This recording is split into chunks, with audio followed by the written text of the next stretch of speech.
Hello and welcome to our orcharhino Tech update with version 6.6. Let us introduce you what new features orcharhino will provide for you in the new version. So we will see that orcharhino moved on and presents itself in a new design. So there have been several changes regarding the user interface. First of all, there's a new host details page, which will merge information of a legacy host details page with information of a legacy content host details page. So this means you will be able to see all relevant information of your host as settings, parameters, and so on the same page as all content-related parts, as repositories, packages, or applicable errata. Further, we are introducing the new remote execution wizard, which will provide you a new way to configure your remote jobs. In addition, now there will be a new option to manage the columns on the all hosts page. So this means you're no longer bound to display all columns which have been defined there as default, but you can decide yourself which information for you is relevant and which columns you do not need to be displayed all the time. There also have been changes under the hood. So we see here regarding the content management. Until now, import and export of content use was only supported for YAML-based content. Now this also can be done with Debian-based content. In addition, now there's also the option to compare content view versions. So this means when you have published a new version, you can directly compare and see how the changes are. Added, remove repositories, additional packages, remove packages, and the same for errata. Further, we are introducing the tech preview of our remote execution poll provider. Until now, remote jobs needed to be triggered by SSH, so they were pushed by orcharhino proxy to the client.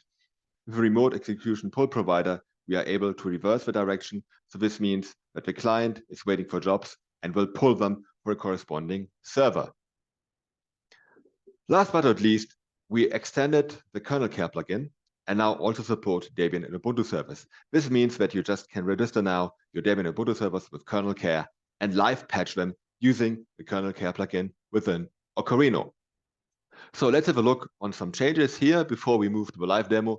So we can see here how the managed column setting looks like. You can see here that you can select certain columns and unselect if you don't want to see them. Here we have a look on the legacy host page. On the left side, we see the details page. On the right side, we see the content host page. And we see now how things have changed. So left, old, right, new. And here you see the setting, how it looks now. Now, here's a brief teaser on how the new remote execution wizard looks like. We will see everything in more detail in the brief demo in a few seconds. Now, let us have a look on the remote execution poll provider. So it provides an alternative to execute jobs. Until now, they have been done via SSH. As I said, jobs were pushed from the server to the client. The remote execution poll provider is the successor of a deprecated Catalog agent and uses MQTT as a protocol. And the idea is that the client now pulls scheduled jobs from the proxy or from orcharhino via this MQTT client. Last but not least, we're introducing a new Ansible role to set up orcharhino proxies. Since 6.4, we were providing a role to install orcharhino proxy on Windows as a tech preview. Now we are also providing a tech preview to install Linux hosts based on EL8 on the same operating system as orcharhino runs on. And the supported features at the moment are Pulp for a content proxy, Puppet, DNS, and DHCP, but Ansible is coming soon. So now let's actually move to our demo and have a look on our orcharhino. So now here you can see our all hosts page. And here you can see already an additional column which wasn't available before because it needed to be selected. So you can see installable updates and available errata for different hosts. If you want to configure it yourself, it's quite easy. You just need to click here on the column Manage Columns. And here you see all the selected ones in blue, Power Operating System Model, the unselected ones. And you can see here that name is a non-optional parameter. It cannot be unselected. So let's have a look on the host details page, how it looks now. Let's, for example, select the Rocky host. So you see here all different information, overview, details, content. You can see the statuses. So you see here 10 statuses are fine. 1 is an error. Let's have a look why it is. So we can see here it's an error because the security errata installable for this host. This is something we do on purpose on our demo system, because this way we can easily show how a server can be patched. Here, actually, you can see all kind of errata which are available. So we have 27 errata, 15 security advisories, 8 bug fixes, 4 enhancements. So we can have a look here on content. Now, if we wait a few seconds, we will see the errata which are available for our host. If we go here to repository sets, we see the repositories which are for the host. On packages, we'll see all the installed packages as well as package updates. Traces are here telling us which service needs to be restarted, or if you need to reboot a server. We can see here the Ansible roles which have been assigned.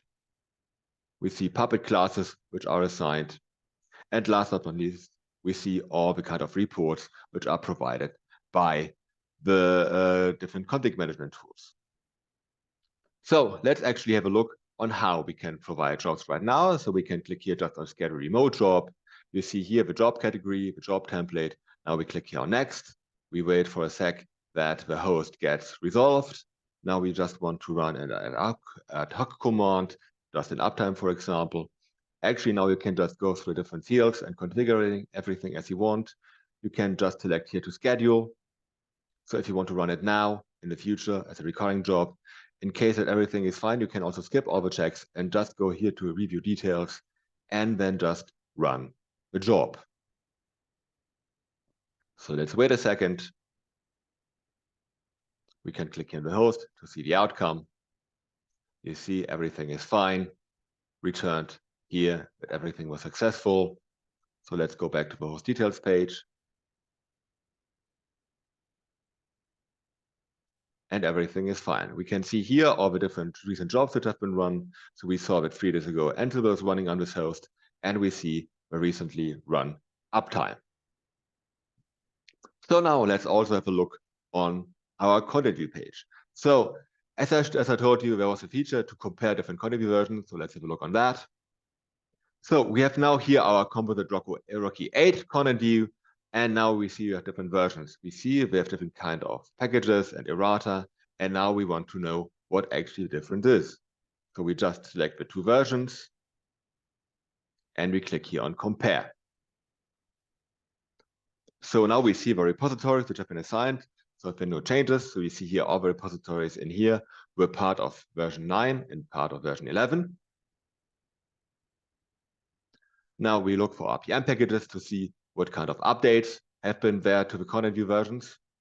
So we saw a few more, so let's wait. So we can see here, we have several packages which are in both content view versions. We see here this version has been introduced in version 11 and was not available in version 9. So it's quite easy to see what has changed. To make it easier, you can also just select different, and then actually we will see packages which are only available in one version to see how the versions actually differ. We can do the same for errata, for example. So let's go here for errata. And we'll see there have been several new security issues which have been fixed in the latest content view version. And we see here that some have been removed because the corresponding package no longer is part of the content view. So much for the new orcharhino version 6.6. I hope you enjoyed the tech update. Hope to see you the next time. Have a nice day and bye.